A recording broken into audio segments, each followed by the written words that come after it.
3, 2, 1, hello.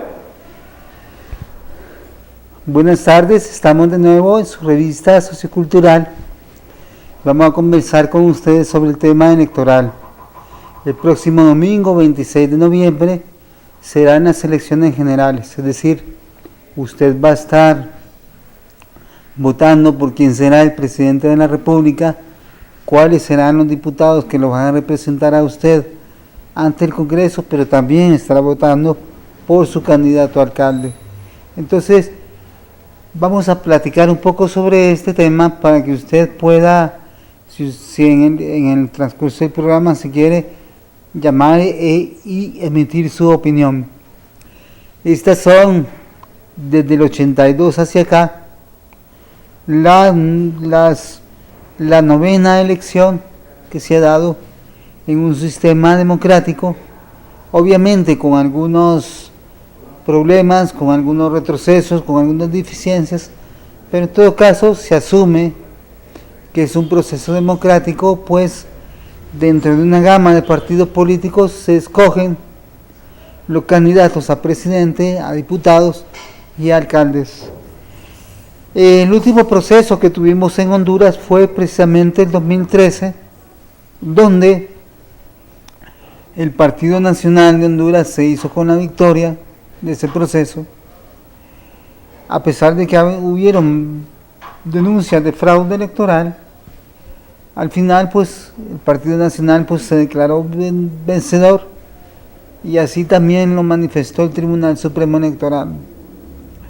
Es importante entonces considerar cuáles fueron algunos factores que la población considera que determinaron precisamente ese triunfo del Partido Nacional en el 2013, y entre esos factores están el manejo inadecuado y politizado de la lista de votantes, es decir, el tema, como siempre, o la gran deuda en este tema electoral es el tema de la falta de depuración del censo electoral. En el proceso pasado hubieron muertos que votaron, es decir, personas que el Registro Nacional de las Personas aparecen como personas fallecidas con su acta de defunción, sin embargo, al momento de la votación aparecieron votando. Entonces, estuvo también la inclusión dentro de ese proceso de personas muertas. Asimismo, otras personas que podían votar, que tenían todo el derecho a votar, no lo pudieron hacer porque no aparecían en el censo electoral. Por otro lado, está el tema de los traslados, es decir, es una práctica común, muy antigua y muy generalizada, de que para ganar las elecciones en un municipio, un determinado partido trae a ese municipio gente de otro lugar, en lo que llaman traslados amañados, es decir, con trampa, fraudulentos. Viene gente de otro municipio a votar en este municipio, que podría ser Santa Rosa de Copán. Luego también hubo una falta de representación de todos los partidos en las mesas, es decir, no todos los partidos, como podría ser en ese proceso electoral anterior, Libre o el PAC, que la primera vez que participaban no estaban totalmente representados, y además hubo falta de material y retraso en la apertura de las urnas de votación. Por otro lado, si hubo compra y coacción al momento de ejercer el voto, es decir, hubieron gente del Partido Nacional comprando votos. De hecho, hasta se publicaron por las redes sociales videos donde aparecían comprando votos de la gente que iba a votar. Y además coacción, es decir, coacción significa que se les prácticamente obligó bajo amenaza a votar por el partido gobernante. Luego está también la compra y venta de credenciales, es decir, una serie de partidos de maletín, una serie de partidos de mentiras que no tienen una representación local, por ejemplo, el FAPER, la Alianza Patriótica, esos partidos, y la UD incluso, pues llenaron la mesa de votación y apenas obtuvieron 4.000 votos, por ejemplo. Es decir, que eran más la gente que estaba en las mesas que las que votó. Entonces, ahí hay una incongruencia grave. Sin embargo, aparentemente para el Tribunal Supremo Electoral eso estuvo bien. Por otro lado, hubo una militarización excesiva de los puntos de votación. Estos fenómenos que determinaron el triunfo del Partido Nacional en el proceso electoral anterior se mantienen. Es decir, no ha cambiado la situación acá en Santa Rosa de Copán ni en todo el país. Es más, se ha agravado porque el control que ahora ejerce el actual gobernante sobre el Tribunal Supremo Electoral es absoluto. El control que ejerce el actual gobernante y partido gobernante es absoluto a nivel de la Corte Suprema de Justicia, de las Fuerzas Armadas, del Tribunal Supremo Electoral, del Registro Nacional de las Personas y de toda la institucionalidad del país. Por eso, con muy justa razón, los partidos de oposición han venido denunciando una situación de dictadura en Honduras. Una dictadura que se expresa precisamente en eso, en el total control de la institucionalidad a favor del partido gobernante y de su candidato, que por otro lado, violentando la Constitución, torciendo la ley del país, ha logrado ir como candidato en reelección, siendo la reelección una apuesta política que está prohibida y que también es un delito según la Constitución de la República, pero que sin embargo, utilizando métodos fraudulentos, métodos que no están contemplados en la misma Constitución, lograron un fallo de la Corte Suprema de Justicia que ellos mismos controlan, que el Partido Nacional y su gobernante controlan, para poder legitimar, según ellos, la reelección a favor del candidato presidente o presidente candidato, quien en la gravedad de esta situación no solo comete un ilícito penal, sino que también, utilizando los recursos del Estado, de los cuales les dispone a su libre albedrío, utiliza esos recursos para su propia campaña. Entonces vemos pues una situación que en relación al proceso electoral anterior es más grave. Es decir, en el proceso electoral anterior no controlaban de esa manera total la Corte, no controlaban el Tribunal Supremo Electoral, pero además no había un candidato en reelección. Ahora sí, torciendo la ley, cometiendo un delito contra la Constitución, amparándose en una inconstitucionalidad, ellos logran entonces poner a su candidato presidente o presidente candidato, utilizando toda la institucionalidad del Estado de Honduras para poderse reelegir en el poder. Entonces vemos cómo la situación es aún más grave de lo que era en el proceso electoral anterior. Y esta situación se mantiene. Es decir, por ejemplo, todavía no se ha dado esa reforma electoral planteada por los partidos políticos de oposición. Los partidos de oposición han exigido en el Congreso Nacional, han presentado propuestas de ley mediante la cual se pueda reformar totalmente la ley electoral y todo el proceso. Y esas reformas electorales pasan primero por la reforma o por la depuración del censo electoral, es decir, poder limpiar el censo electoral de todas aquellas personas muertas o con difunción que aparecen registradas en el registro electoral, cuando sabemos entonces que si no se da esa depuración, estas personas van a volver a votar. De hecho, el Partido Liberal, que es un partido de oposición también, ha manifestado que un aproximado de 1 millón de jóvenes que están aptos para votar no lo podrán hacer debido a que no aparecen precisamente en el censo electoral. Otra reforma pendiente que es importantísima sería el tema del voto electrónico, es decir, garantizar que mediante la huella digital, la cual no se puede copiar de ninguna manera, pudiese garantizar una mayor transparencia al momento de poder ejercer el voto, es decir, que la persona que aparezca ahí votando sea realmente esa persona y eso se garantiza a través de la huella digital. Eso no ha sucedido. En Honduras seguimos votando como en la prehistoria, es decir, pareciera que no hubiera el desarrollo tecnológico que se ha dado en otros países de la misma Latinoamérica y a nivel mundial y que garantiza una mayor transparencia y claridad en el voto.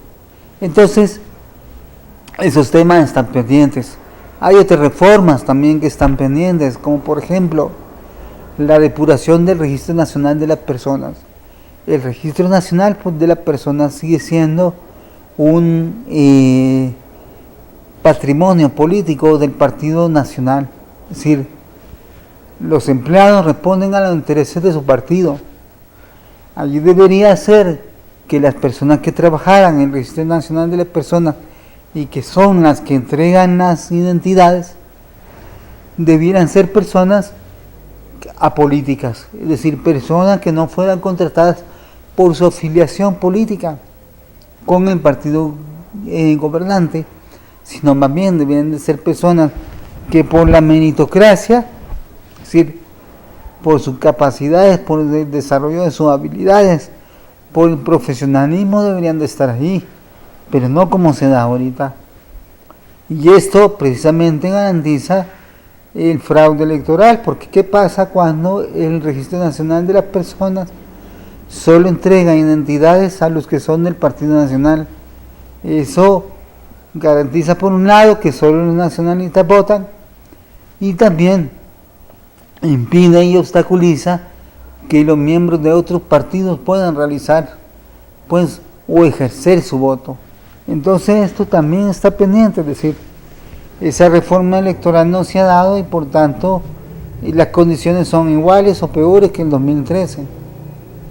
Frente a esta situación, la oposición ha venido planteando la necesidad de realizar una reforma electoral profunda.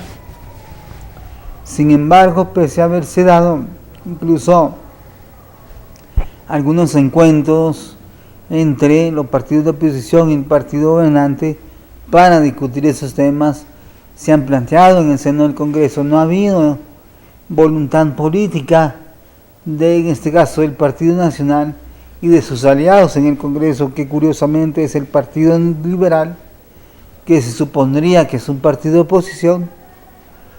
Tampoco ha estado anuente a permitir, por ejemplo, que el Partido Libre pueda tener representación en el Tribunal Supremo Electoral. Es decir, que entonces el mismo Partido Liberal, que en este caso ha cogobernado, ahí se ven las dos banderas, ha cogobernado en estos 4 años con el Partido Nacional, aprobando todo lo que el Partido Nacional ha presentado en el Congreso, todas las mociones de ley, todas las propuestas de ley, el Partido Liberal las ha aprobado. Personalmente creemos que no es quizá una política institucional del Partido Liberal, pero sí que sus diputados en el Congreso se han vendido el mejor postor, y en este caso el mejor postor ha sido el gobierno, el mismo gobierno y el Partido Nacional, que ha logrado cooptar, ha logrado pues secuestrar, digamos, a este Partido Liberal, que se ha plegado a todas las estrategias y a todas las acciones que ha emprendido el Partido Nacional en estos 4 años que hemos pasado. Hasta ahora vemos que hace escaso un mes más o menos, el Partido Liberal realizó un acuerdo político con la oposición, con la alianza de oposición, debido a que consideran que también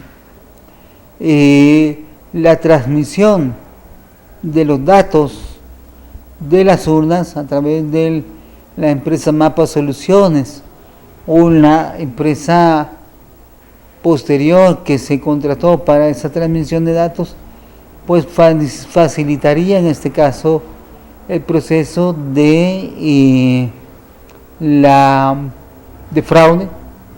Entonces el Partido Liberal se ha visto pues obligado a realizar esta alianza estratégica con el Partido Liberal, el Partido Libre, perdón, y el partido la gente que representa el Pino y Salvador Narrala para proteger el voto.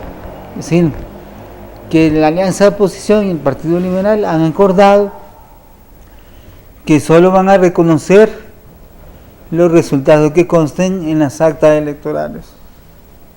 Habría que ver en el plano material y de la realidad si esto es posible, es decir, hasta qué punto el Tribunal Supremo Electoral va a poder, en este caso, o va a imponer, su propio criterio frente a la realidad de los datos que estén o que consten en las actas. Porque hay que recordar que, según la ley electoral, el Tribunal Supremo Electoral es el único que puede declarar un vencedor, un triunfador en estas elecciones. Vemos entonces un proceso que desde el principio está cuestionado, se duda en la legitimidad de las actuaciones del Tribunal Supremo Electoral. Es decir, incluso se ha insistido mucho por parte del Tribunal Supremo Electoral que va a haber una observación internacional sin precedentes. Esto ya lo vimos en el 2013, no es garantía tampoco, porque como vimos en el 2013, las representaciones de observadores internacionales vieron el proceso, y refrendaron un proceso que resultó ser fraudulento. Es decir, hasta qué punto las denuncias que hizo el señor Salvador Narrala de que la estructura de la OEA, por ejemplo, se prestaba a los intereses del Partido Nacional, será cierto o no. Es decir, o hasta qué punto, digamos, algunas representaciones como la Embajada de Estados Unidos, que por ejemplo en el proceso anterior, en el 2013, la entonces embajadora de Estados Unidos en Honduras, Lisa Kubitsky, se instaló en la instalación ahí en el Tribunal Supremo Electoral durante toda la semana posterior a las elecciones, según ella, para garantizar que el proceso fuera transparente. Ahí nos entra una duda, una incógnita. ¿Cómo es posible que una embajadora de un país X, o en este caso de Estados Unidos, pueda instalarse en la instancia que en este caso declare el triunfo o no de un partido dentro de este país, un país que no es Estados Unidos? Para entender mejor esto, ¿cómo podemos nosotros pensar, o es impensable para nosotros, que un embajador de Honduras va a ir a Estados Unidos, a Washington, a instalarse en el colegio electoral de Estados Unidos, a observar si las elecciones en Estados Unidos son transparentes? Yo creo que lo primero que le diría sería: ¿usted quién es? ¿Con qué autoridad anda aquí usted queriendo ver o garantizar que estas elecciones son transparentes? Entonces vemos cómo la injerencia de estos países de Estados Unidos, los países de la Unión Europea incluso, que también santificaron, digamos, sancionaron como bueno ese proceso electoral fraudulento del 2013, ¿hasta qué punto lo van a volver a hacer? Aquí habría que ver otros factores, digamos. Por ejemplo, ¿qué es lo que se está religiendo? No solo el candidato presidente el que se relige, se reelige todo un modelo económico. El modelo económico que se está reeligiendo es el modelo económico neoliberal, es decir, la globalización, que se traduce en la privatización de los servicios públicos, del agua, de la educación, de la telefonía, de la luz eléctrica, es decir, toda esta privatización en que hemos visto con más fuerza, con más acento durante el actual gobierno y que han traído consecuencias graves.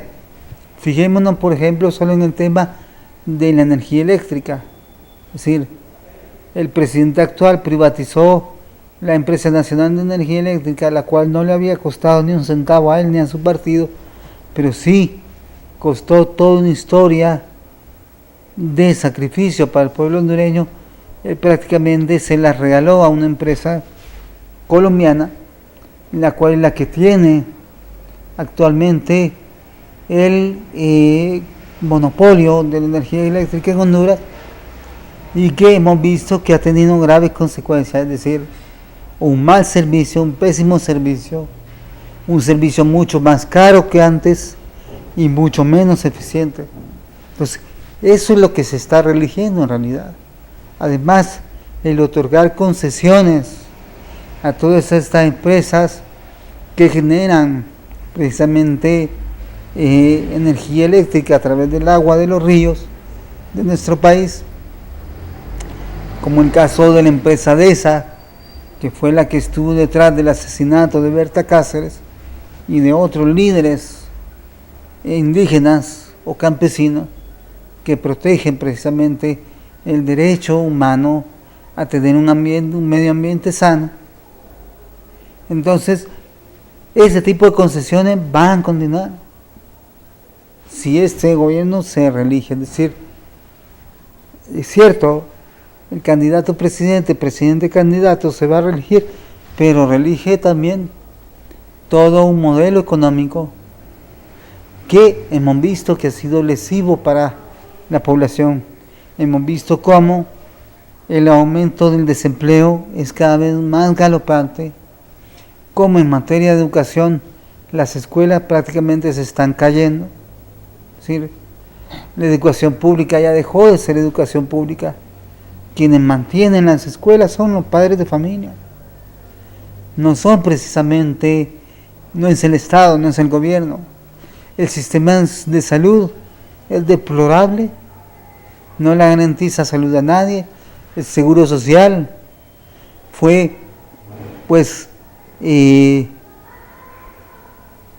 malversado totalmente. Es decir, se robaron 7.000 millones de lempiras y hasta la fecha no hay o no están presos los autores intelectuales de este saqueo, que eran precisamente los jefes de campaña del Partido Nacional durante la campaña anterior. Es decir, eso se mantiene, ese nivel de impunidad, digamos. Entonces eso es lo que podemos esperar si este gobierno, si esta autoridad se reelige. Entonces vemos cómo, pues, hay todo un problema de expectativas, de temor, porque la población siente o presiente que se va a dar de nuevo un proceso fraudulento, que la comunidad internacional, lejos de sancionar a los autores de este fraude, muy probablemente lo van a apoyar, porque como ya manifesté anteriormente, lo que se reelige es el modelo neoliberal, el modelo de la globalización, pero que este modelo ha creado cada vez más miseria, más pobreza, más violencia, porque hay algo que no hay que desconocer: el aumento de la criminalidad, de la inseguridad, se debe precisamente a que la población carece de empleo. Es decir, si usted tiene empleo, no tiene por qué robar. Si usted tiene un trabajo digno, seguro, con un buen salario, con sus derechos laborales garantizados, usted no va a ir a meterse en crimen organizado, ni narcotráfico, ni ningún tipo de delincuencia organizada. Es decir, no lo va a hacer porque la gente lo que quiere es trabajar. La gente lo que quiere es trabajar para tener dinero, para poder suplir sus necesidades diarias, darle alimentación a sus hijos, educación y salud, y un techo y vestido. Entonces vemos cómo esta situación a la que nos han llevado los últimos 2 gobiernos, que han sido 8 años de medidas, una y otra, en contra del bienestar de la población. Si esto continúa así, a través de un fraude mejor organizado, mejor estructurado, porque cuentan con más institucionalidad para hacerlo, esto traería una consecuencia gravísima para la población. Vamos a ir entonces a una pausa comercial y continuamos.